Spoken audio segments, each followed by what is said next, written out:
በጨዋታ መሃል በራሳት ተማመን አይደል አለች። እንዲህ ልበ ሙሉነት የተጠናወተኝ ሰው እንደሆንኩ ከራሴ ጋር እየተሻማው አወራው፣ አብራራው፣ ዘበዘብ። በእርጋታ ከሰማችን በኋላ እንዴት እንደዛ ያልሽ ብትለኝና ያስተዋልኩትን በነግራ ይሻል አለች። ቀጥ ያልኳት ደስ ባላለ ፊት እያየዋል።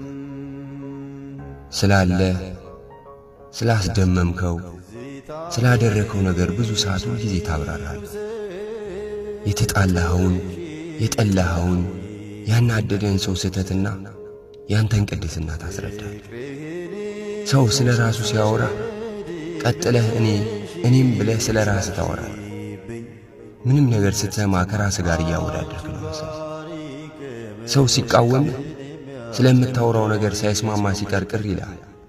ብዙ ታብራራለህ።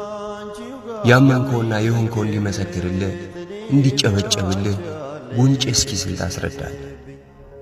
ስላደረከውና ስለሆንከው ነገር አስተያየት ትጠይቃለህ። ደስታ የሰው አስተያየት ላይ ተንጠልጥሏል። እምቢ ማለት ይከብዳል። እምቢ ከማለት መዋሸትን ትመርጣለህ። ባላሳቀ ነገር ትስቃለህ።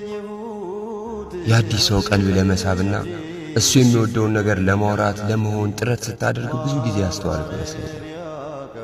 ሰው እንዳይቀየምን ስትል መጠየቅ ያለብን አትጠይቅም።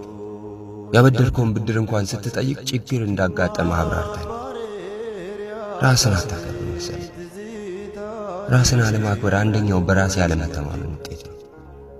ከጠላት ሁሉ ጠላት የሚከፋው የውስጥ ጠላት ነው። ከራስ ጋር የታረክ ጊዜ ዓለም ቢጣላ እንኳን አትረበሽ። ስታወራ ረጋ ብለህ ለመወደድ ስቃት ሰውን አክብር እንጂ አክብደኸው አትየው። ሁሉንም እቅድ ለሁሉም ሰው አታውራ። የተሰማን ሁሉ አትናገር። እምቢ አልችልም ማለት ነው ልመድ። ስለተሳካል ነገር ሂደት በየሜዳው አታብራራ። ያልተቀበልከው ማንነት ካለ የበታችነት ስሜት የሚያሰማ እውነት ካለ ረጋ ብለህ አጥናውና መላ ፈልግለት። ብቻህን መሆን ልመድ። ሁሌም አብሮ ሰው እንዲሆን አታስብ አለች። ዝም ብዬ አየኋት። ልክ ካልሆንኩ ያልሆንኩትን እውነት ከሌላው እንደቀባጠርኩ ከተሰማ አፉ በል። ካወራሁት ፍሬ ነገር ካገኘህበት እንደዛ ከሆነ ደግ ነው። አሁንም ዝም አልኩ።